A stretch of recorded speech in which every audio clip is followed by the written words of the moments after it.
Welcome to social app. तो इस video में हम सिविक्स का बहुत ही मज़ेदार चैप्टर जिसका नाम है पावर शेयरिंग। सिविक्स का चैप्टर 1 है पावर शेयरिंग। इसको पढ़ने वाले हैं। पूरा फुल चैप्टर एक्सप्लेनेशन है, डिटेल एक्सप्लेनेशन है। आपको पूरी वीडियो एंड तक देखोगे तो सबको समझ में आ जाएगा, कहीं भी डाउट नहीं रह जाएगा। बाई चांस आपके कहीं पर भी डाउट रह जाता है तो मुझे कमेंट करके पूछ सकते हैं आप, मैं आपको ज़रूर रिप्लाई दूँगा। तो सबसे पहले हम देखते हैं कि पावर शेयरिंग का मतलब क्या है। अब नाम से समझ में आ रहा है पावर शेयरिंग मतलब शेयरिंग ऑफ पावर, मतलब जो राइट्स की पावर होती है। यहाँ पे ऐसी वाली पावर का बात नहीं कर रहा हूँ जैसे किसी के पास बॉडी वाली पावर है, किसी के पास इंटेलिजेंस की पावर है, ऐसी पावर नहीं। जो पॉलिटिकल पावर होती है उसकी पावर को शेयर कर देना, मतलब किसी एक पार्टी या फिर किसी एक इंसान के पास पूरी पावर नहीं रहना, अलग अलग पावर्स का बट जाना। तो ये होता है पावर का शेयर करना। अब पावर शेयरिंग क्यों होती है, कैसे होती है, हम तो आगे समझने वाले हैं। तो इस चैप्टर में मेन दो कंट्रीज़ के बारे में बात की गई है, बेल्जियम और श्रीलंका। अब बेल्जियम में भी अलग अलग तरीके के लोग रहते थे और श्रीलंका में भी अलग अलग तरीके के लोग रहते थे। तो इस चैप्टर में ये देखने वाले हैं कि हम बेल्जियम में कैसे वहाँ के लोगों ने क्या क्या कुछ अपनाया और श्रीलंका में क्या कुछ अपनाया। तो ये सब हम समझने वाले हैं। तो सबसे पहले मैं आपको एक वर्ड देता हूँ जो बुक में दिया हुआ है, एथनिक। और एथनिक का मतलब क्या होता है? एथनिक का मतलब होता है a social division based on shared culture. इसका मतलब है जैसे कि एक कंट्री है जहाँ पे कुछ लोग बुद्धिस्ट में के रह रहे हैं, कुछ लोग, ये तो रिलीजियस के बीच में डाइवर्सिटी हो गई, मतलब धर्म के बेस पर डाइवर्सिटी, मतलब अलग अलग तरीके के लोग रह रहे हैं। जैसे कुछ लोग बुद्धिज्म के हैं, कुछ लोग हिंदू, कुछ लोग जैन, कुछ लोग मुस्लिम, कुछ लोग सिख, ईसाई, मतलब हर तरीके के लोग हैं कुछ ना कुछ। तो इस डिवीज़न है social division based on shared culture.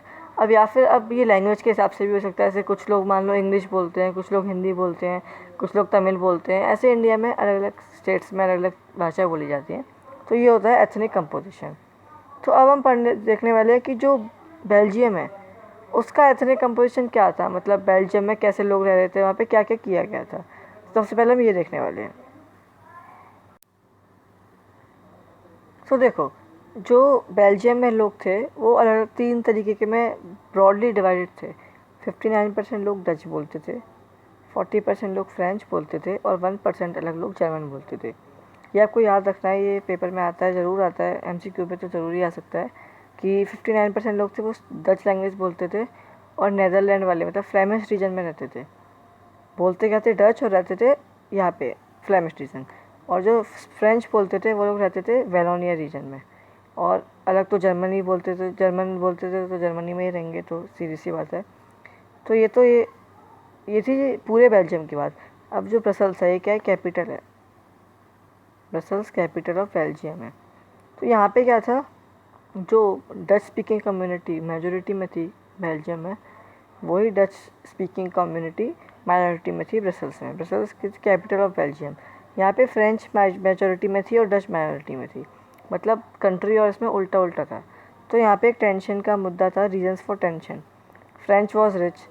अब असलियत पे जो माइनॉरिटी थी, फ्रेंच एक माइनॉरिटी है, कम लोग थे, पूरी कंट्री की बात हो रही है, ब्रसल्स की बात नहीं हो रही है। French was rich and powerful, मतलब जो फ्रेंच के लोग थे और एकदम रिच, अमीर थे और इकोनॉमिकली पावरफुल थे। पर डच वॉज पॉलिटिकली रिच। पर जो डच लोग थे उन पे मेजोरिटी थी, मतलब वो ज़्यादातर लोग थे, तो उनके थोड़ा ज़्यादा फ़ायदा मिलता था, इकोनॉमिक डेवलपमेंट का फ़ायदा मिलता था, और उन्हें एजुकेशन को तो बहुत देरों बाद उनकी तरफ आई। अब क्या था, जो ब्रसल्स था वहाँ पे अलग टेंशन थी। ब्रसल्स में एक अलग तरह की प्रॉब्लम थी। The Dutch speaking people consider majority in the country but the minority in the capital. जो डच स्पीकिंग कम्युनिटी थी वो मेजोरिटी तो थी कंट्री में, पर वो माइनॉरिटी में थे कैपिटल में। तो ये एक बहुत बड़ी टेंशन थी। अब हम आगे देखते हैं इन लोगों को क्या किया। मैं आपको बताऊंगा कि जो श्रीलंका था उसके अंदर कैसा कॉम्पोजिशन था, एथनिक कॉम्पोजिशन ऑफ श्रीलंका देखने वाले हैं। तो हम देखेंगे श्रीलंका में क्या था। तो श्रीलंका में 74% सिन्हाला बोलने वाले। तो श्रीलंका में एक लैंग्वेज थी सिन्हाला। सिन्हाला लैंग्वेज के लोग 74% थे। और तमिल, जो तमिल लैंग्वेज है, जो इंडिया के साउथ में बोली जाती है, तमिल, यहाँ पे तमिलनाडु की साइड, केरला के साइड, वहाँ पे जो तमिल लैंग्वेज है वो श्रीलंका में भी बोली जाती है। तो वहाँ पे 18% लोग तमिल बोलते हैं। तो फिर आपको ये तो समझ में आएगा यहाँ पे दो लैंग्वेज का ब्रॉड बेस, मतलब वो डिवीज़न है। अब जो तमिल से हैं वो उसके भी दो सब टॉपिक्स हैं, मतलब दो टाइप्स हैं। एक तो श्रीलंकन तमिल से और एक इंडियन तमिल से। जो 18% पूरे तमिल्स हैं, उसमें 13% तो श्रीलंका के तमिल्स हैं और 5% इंडियन के तमिल्स हैं।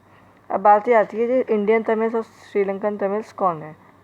श्रीलंकन तमिल्स वो हैं जो मतलब श्रीलंका के ही जो तमिल्स हैं उन्हें श्रीलंकन तमिल्स कहते हैं, और इंडियन तमिल्स उनको कहते हैं जिन लोगों के फोर फादर मतलब पूर्वज लोग या फिर उनके बड़े मतलब उनकी फैमिली बहुत पुराने फैमिली मेम्बर्स इंडेंचर्ड लेबर के थ्रू आए थे श्रीलंका में काम करने के लिए। आपको पता होगा हिस्ट्री का जो चैप्टर है ग्लोबलाइजेशन, उसके अंदर में पढ़ाया गया था कि जब कॉलोनियल पीरियड चल रहा था तो फिर इंडियन लेबर्स को इंडेंचर्ड लेबर बना के और अदर कंट्रीज़ में काम करने के लिए ले गए थे। तो ऐसे तमिल्स को, ऐसे लोग जो श्रीलंका में जाके सेटअप हो गए थे, उन्हें इंडियन तमिल्स कहते हैं।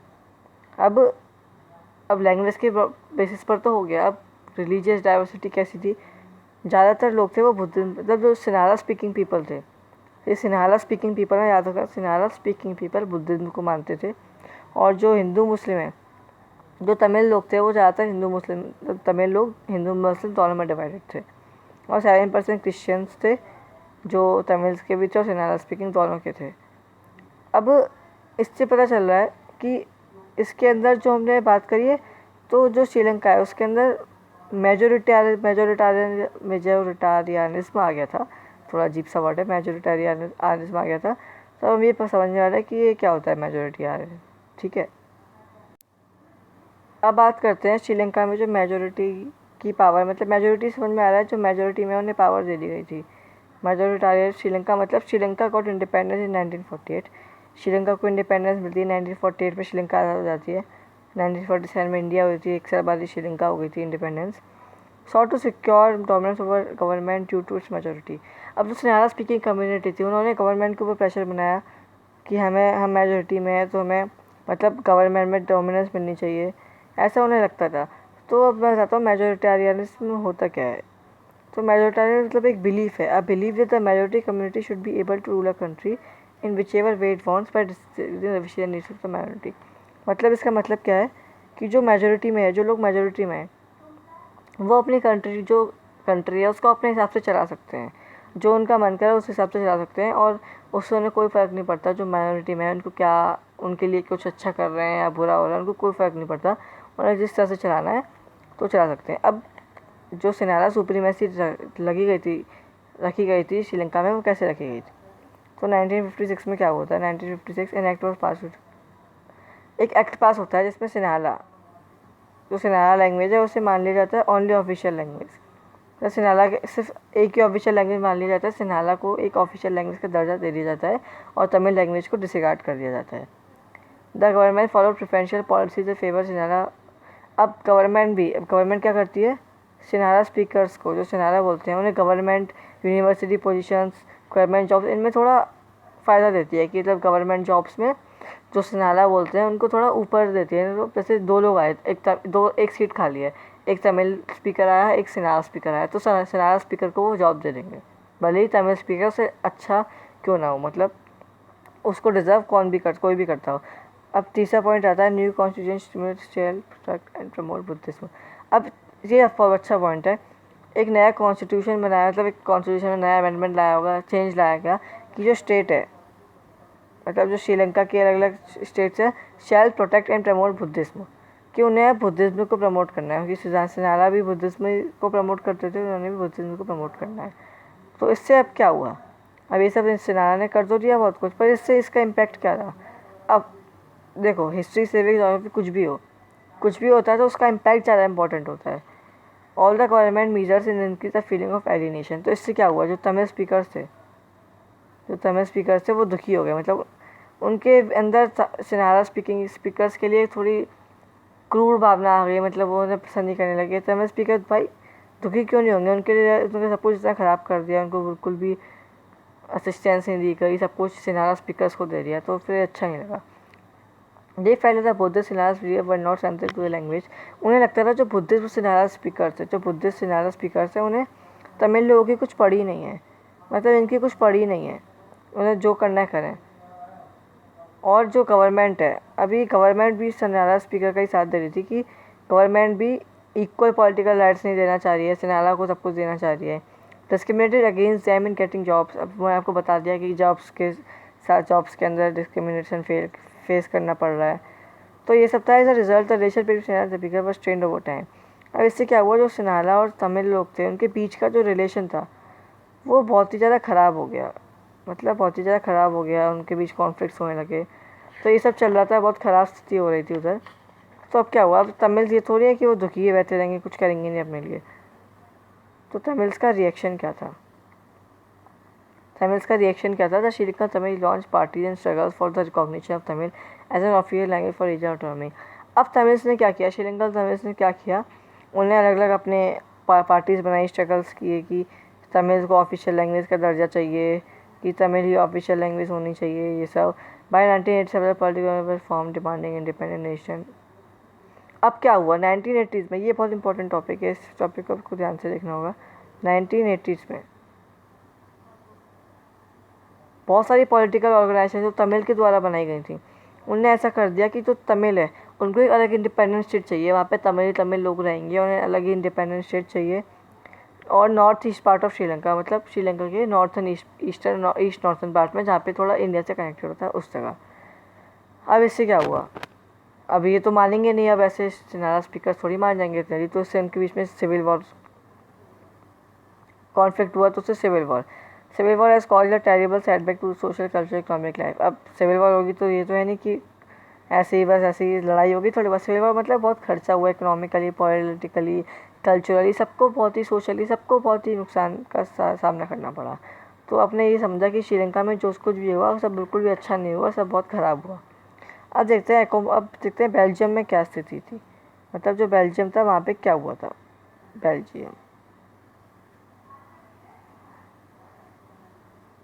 अब बेल्जियम ने ऐसा नहीं किया, बेल्जियम के जो लीडर्स थे उन्होंने अलग मोड पे गए थे, recognise difference in cultural diversities.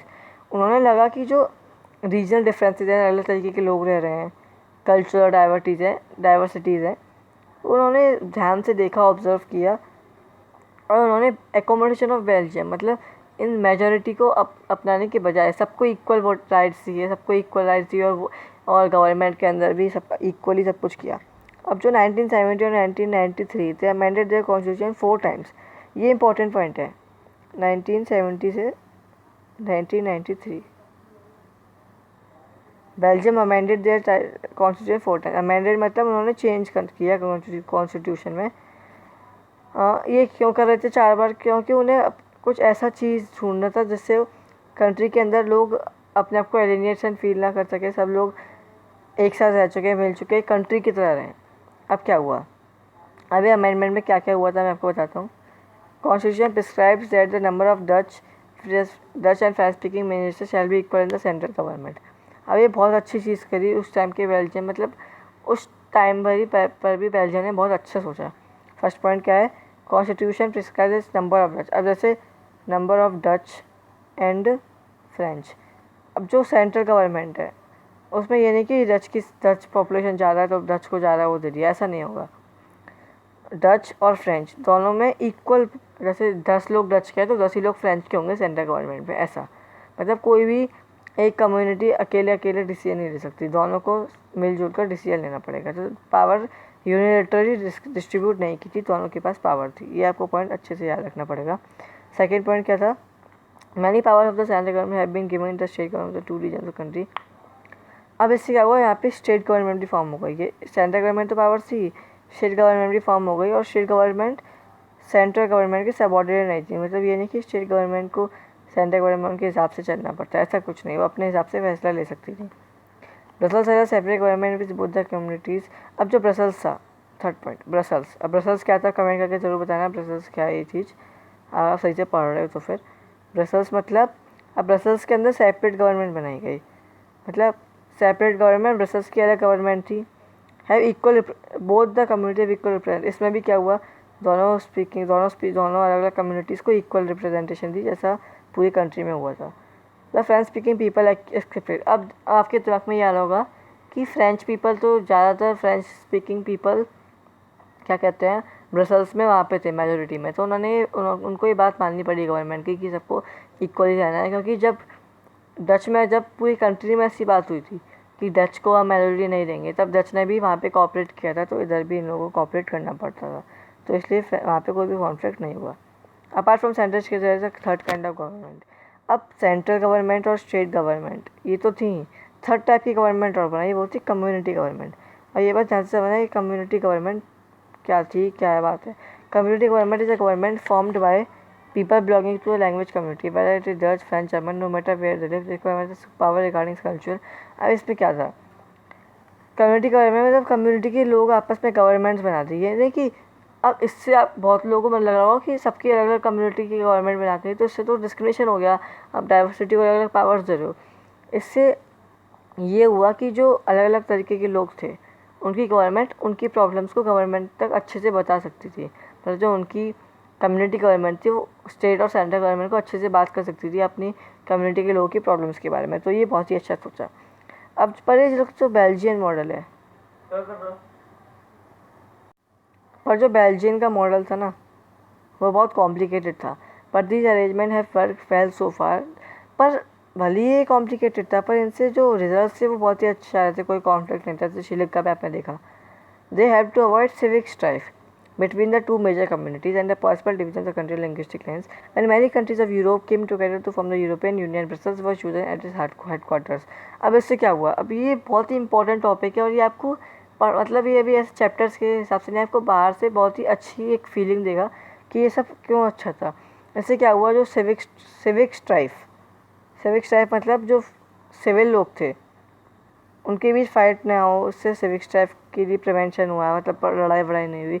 और जब यूरोप के कंट्री सब यूरोपियन यूनियन बनाया तो ब्रसल्स को हेडक्वार्टर बना दिया गया। वैसा क्यों किया, ये क्वेश्चन आ जाता है, why Brussels chosen as a headquarter in the from for the European union.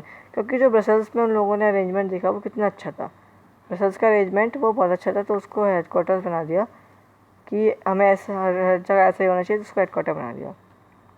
अब कंक्लूजन इधर से क्या निकाला जाए, Belgium condition was very acceptable to Sri Lanka because of power sharing. अब तौर पर बेल्जियम की कंडीशन अच्छी थी क्योंकि श्रीलंका में क्या हो रहा था, श्रीलंका में पावर शेयर नहीं हुई थी, ब्रसल्स में पावर को शेयर कर दिया था, तो ये बहुत ही अच्छा था। श्रीलंका के मुताबिक श्रीलंका बहुत ही ख़राब स्थिति में आ गया था। अब हमें इससे ये पता चल गया कि पावर शेयरिंग अच्छा रहता है। अब हम कुछ पॉइंट्स पढ़ेंगे जिससे हमें पता चलेगा पावर शेयरिंग इज़ डिज़ायरेबल, मतलब पावर शेयरिंग क्यों इतना अच्छा है। तो सबसे पहला रीज़न है प्रूडेंशियल रीजन। प्रूडेंशियल रीजन मतलब समझदारी भरा, प्रूडेंशियल समझदारी। Power sharing is good because it helps to reduce the possibility of conflict. Power sharing इसलिए अच्छा है क्योंकि सबसे इंपॉर्टेंट बात, इससे जो कम्युनिटीज़ हैं जिसके बीच पावर शेयर हो रही है उनके बीच में लड़ाई नहीं होती, मतलब कॉन्फ्लिक्ट्स नहीं होते, और जो सोशल कॉन्फ्लिक्ट्स होते हैं उससे वायलेंस इरप्ट होता है, इंस्टेबिलिटी होती है। Power sharing will ensure stability, तो इससे स्टेबिलिटी रहती है पावर शेयरिंग से। Imposing the will of majority community over others may look like an attractive option in the short run। ये इंपॉर्टेंट पॉइंट है। अब जैसे आपने मेजॉरिटी कम्युनिटी को थोड़ा पावर ज़्यादा दे दी तो ये कुछ टाइम के लिए तो सही रहेगा, पर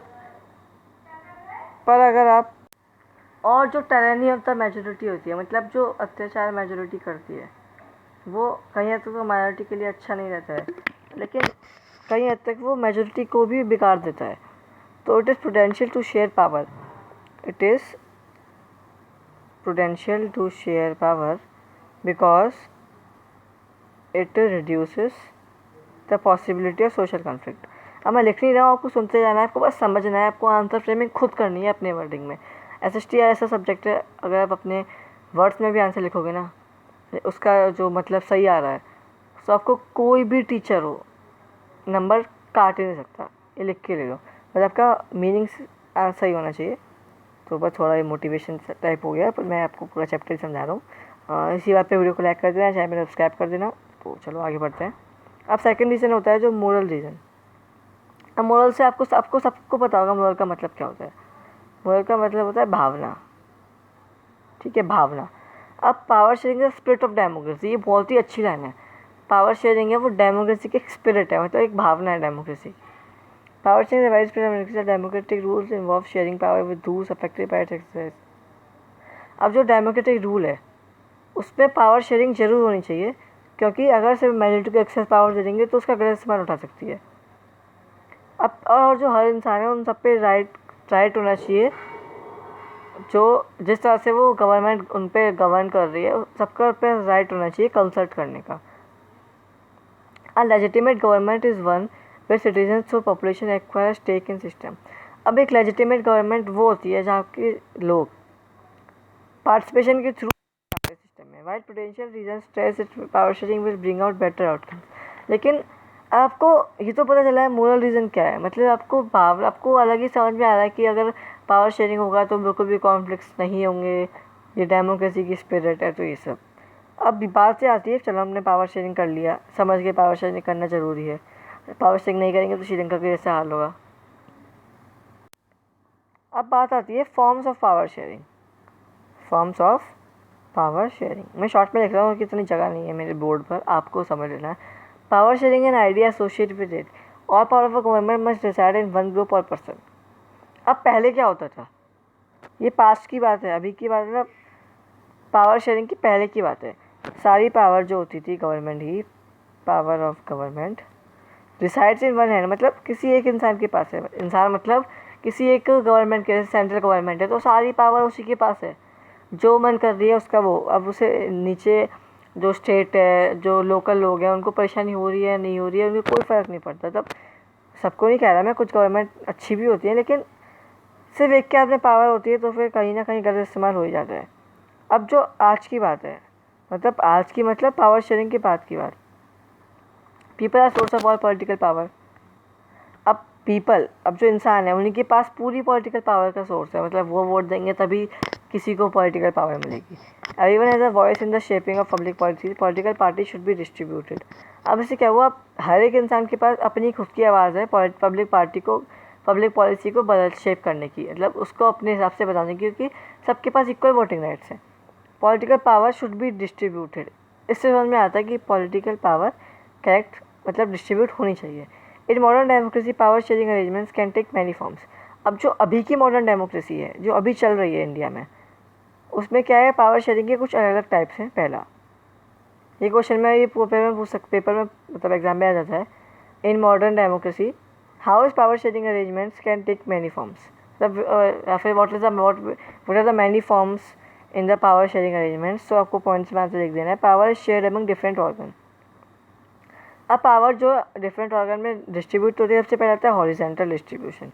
हॉरिजॉन्टल मतलब ऐसे करके हॉरिजॉन्टल। और हॉरिजॉन्टल तो ये होता है such a separation ensure that none of the organs can exercise unlimited power. अब आपको पता होना चाहिए कि जो वो है हॉरिजॉन्टल पावर शेयरिंग है वो क्या होती है, such each organ checks the other this is the balance of power among. अब मैं आपको बताता हूँ, सबसे हॉरिजॉन्टल में सबसे पहले लेजिस्लेचर होती है, उसके बाद होता है एग्जीक्यूटिव, उसके बाद होता है जुडिशरी। आपको पता है तीनों एक दूसरे पे इंटरडिपेंडेंट होते हैं। इस सेपरेशन से हमें क्या अच्छा होता है कि कोई भी एक ऑर्गन के पास, इन तीनों में से किसी भी एक ऑर्गन के पास स्पेसिफिक पावर नहीं होती या फिर सेपरेट पावर नहीं होती। इस पर भी नहीं होती, इस पर भी नहीं होती, इस पर भी नहीं होती। हर एक ऑर्गन का अपना अपना अलग काम है, और इससे अगर या फिर किसी ने गलत काम कर भी दिया तो जुडिशरी बनाया हुआ है सब पे नजर रखने के लिए। System of checks and balances. अब मतलब यहाँ पे चेक और बैलेंस का सिस्टम, मतलब एक दूसरे पर चेक भी किया जा रहा है कि क्या क्या काम किया जा रहा है। तो ये सब ये होता है, ये हो गया हॉरिजॉन्टल डिवीज़न। अब मैं बता रहा हूँ आपको कि वर्टिकल डिवीज़न क्या होता है। वर्टिकल डिवीज़न एक सेकेंड ये मैंने रफ पे लगा रखा और मैं चला रहा था। वर्टिकल डिवीज़न ऐसे होता है, मतलब खड़ा, मतलब वर्टिकल डिवीज़न तो ऊपर से नीचे। ये होता है सेंट्रल, स्टेट और इसके नीचे इधर लिख रहा हूँ मैं लोकल। अब सेंट्रल, स्टेट, लोकल मतलब ये वर्टिकल फॉर्म ऑफ गवर्नमेंट है। इससे अब आपको इसमें बहुत कुछ समझ में आने वाला है। फेडरल चैप्टर 2 में सिविक फेडरलिज्म में इसमें पूरा इसके में डिटेल दी जाएगी कि इन तीनों में क्या होता है। मैं आपको एक ऊपर से एंटर देता हूँ। अब जिस कंट्री में, जिस गवर्नमेंट में सेंट्रल, स्टेट, लोकल 3 तरीके की गवर्नमेंट होती है, उसे कहते हैं फेडरल गवर्नमेंट। अब फेडरल गवर्नमेंट क्या होता है आपको सीधे समझ में आ जाएगा। Federal government power is share between a general government for the entire country and government of provincial regional level. इसमें क्या होता है, जो गवर्नमेंट होती है वो पूरी एक सेंट्रल गवर्नमेंट तो होल कंट्री में होती है, जो पूरी कंट्री पे नज़र रखे या फिर उसका डिसीजन मेकिंग करे। लेकिन जो फेडरल गवर्नमेंट है उसके अंदर नीचे स्टेट लेवल्स को भी पावर अलग दे देते हैं, और जो लोकल लेवल्स है डीकोलोनाइजेशन को भी लोकलाइजेशन भी कहते हैं, तो लोकल लेवल्स को भी पावर दे देते हैं। तो ये होता है वर्टिकल डिवीज़न। ये आपको चैप्टर 2 फेडरल बहुत अच्छे से समझ में आएगा। अगर आपको कोई भी डाउट आ रहा हो, कुछ भी समझ में ना आ रहा हो, तो मुझे कमेंट करके ज़रूर बताइएगा और अपने फ्रेंड्स के साथ जरूर शेयर कर दीजिएगा ताकि उन्हें भी अच्छे से समझ में आ जाए। मैं कोशिश कर रहा हूँ कोई भी टॉपिक रहना जाए। थर्ड, पावर में ऑल्सो भी share among different social groups. अब पावर है वो सोशल ग्रुप्स के बीच में भी शेयर होनी चाहिए। हमने 2 डिवीज़न देख लिए, एक है हॉरिजॉन्टल डिवीज़न जिसमें लेजिस्लेचर एग्जीक्यूटिव जुडिशरी रोल लेता है, और एक पढ़ लिया हमने वर्टिकल फेडरल गवर्नमेंट वाला, सेंट्रल, स्टेट और लोकल। अब देखा होता है सोशल डिवीज़न। सोशल डिवीज़न मतलब ग्रुप्स बेस्ड रिलीजन। अब जैसे हमने पढ़ा रिलीजन अलग अलग, डाइवर्सिटी बहुत है अलग अलग कंट्रीज में, लैंग्वेज। तो कम्युनिटी गवर्नमेंट, जैसे बेल्जियम में कम्युनिटी गवर्नमेंट थी, ये बहुत ही अच्छा एग्जांपल है सोशल ग्रुप का। अब इन सब countries there are constitutional legal arrangement where are socially weaker section and women. अब जिससे क्या हुआ, अब मैं आपको पूरा पढ़ के नहीं समझूंगा, आपको बस मेरी बातों को ध्यान से समझना है। इन सब कंट्रीज़, कुछ उस कंट्रीज़ में क्या होता है, जैसे बेल्जियम में आपने देखा कम्युनिटी गवर्नमेंट मतलब अलग अलग कम्युनिटीज़ की गवर्नमेंट बना रही, जिससे जो वीकर सेक्शन है सोसाइटी का और जो वुमेन है जो सही से खुल के नहीं आ पाती हैं, तो वो भी लेजिस्लेचर और एडमिनिस्ट्रेशन में सही से रिप्रेजेंट हो पाती हैं। अब इसका सोशल ग्रुप के अंदर एडवांटेज क्या है पावर शेयरिंग का, मतलब सोशल ग्रुप में एडवांटेज हम क्यों कर रहे हैं। This type of government spend to give space in the government administration to diverse social groups who otherwise would feel. इससे क्या होता है, अब सोशल ग्रुप्स का अरेंजमेंट दिया, इससे जो नीचे जब जो वीकर सेक्शन होते हैं सोसाइटी के, उनको भी लगता है कि वो भी डाइवर्स सोशल ग्रुप्स हैं, जब बहुत तरह के सोशल ग्रुप हैं, उनको भी लगता है कि हमारी भी कुछ जगह है गवर्नमेंट के अंदर, और उन्हें गवर्नमेंट से एलियनेटेड अलग अलग फील नहीं होता, दुखी फील नहीं होता। This method is use for to give minority communities a fair share. इस मेथड से क्या होता है, जो माइनॉरिटी कम्युनिटी है उसको एक फेयर शेयर, तो एक बहुत ही अच्छा शेयर मिल जाता है गवर्नमेंट पावर के अंदर। ये था थर्ड पॉइंट, आपको समझ में आ गया होगा। हमने सोशल ग्रुप पढ़ लिया, सेंट्रल गवर्नमेंट, स्टेट गवर्नमेंट पढ़ लिया, और लेजिस्लेटिव काउंसिल वगैरह पढ़ लिया। अब लास्ट टॉपिक और लास्ट पॉइंट है हमारा, power can be share bye political parties. अब पॉलिटिकल पार्टीज़ क्या है, प्रेशर ग्रुप्स एंड मूवमेंट। अब यहाँ पे भी पावर शेयरिंग होती है। डेमोक्रेसी में पॉलिटिकल पार्टीज़ होंगी, अब डेमोक्रेसी है तो पॉलिटिकल पार्टीज़ होंगी, और पॉलिटिकल पार्टीज़ हैं तो कंपटीशन भी ज़रूर होगा। अब जो ऐसा कंपटीशन है उससे समझ में आता है कि कोई भी पार्टी, कोई भी जो पावर है, मतलब कोई भी क्या पावर है, वो कोई भी एक पार्टी के हाथ में नहीं रहती है, मतलब single party. Power is shared among different political parties that represent different ideology. अब जो पावर है वो अलग अलग लोगों पे जाएगी, और अलग अलग लोगों के अलग अलग भावना, अलग अलग आइडियोलॉजी, और सोशल ग्रुप्स हैं जो उनसे अलग अलग तरीके की आइडियोलॉजी आएगी, तो उससे इंडिया को अच्छा मिलेगा, अच्छा फ़ायदा होगा। इससे कहीं ना कहीं बुरा बदलाव भी होता है। जैसे कोई अच्छी गवर्नमेंट है, उसको हटा के कोई बुरी गवर्नमेंट आ जाती है, तो फिर नुकसान होता है, वो अलग बात है, लेकिन हम पॉजिटिविटी पे फोकस करना चाहते हैं। अब इसका एग्जाम्पल है coalition government. In democracy we find interest group such as those of traders, businessman, farmers and industrial workers. अब जो कोलिशन गवर्नमेंट है उसका बहुत अच्छा एग्जाम्पल है, इसके अंदर अलग अलग लोग मिलकर गवर्नमेंट बनाते हैं और बड़े ब्रॉडली डिसीजन मेकिंग करते हैं, जिसके अंदर कुछ ट्रेडर्स भी हो सकते हैं, बिजनेसमैन, इंडस्ट्रियलिस्ट, फार्मर, सब लोग आगे चल के जो पॉलिटिक्स में आते हैं उन सबको कह सकते हैं। तो ये आपका चैप्टर होता है ख़त्म। कोई भी डाउट हो तो मुझे ज़रूर से कमेंट बता देना और फ्रेंड्स के शेयर कर देना। अब अगली वीडियो, अगला चैप्टर को कौन सा चाहिए कमेंट करके ज़रूर बताइएगा, मैं उसी चैप्टर पे वीडियो ले आऊँगा।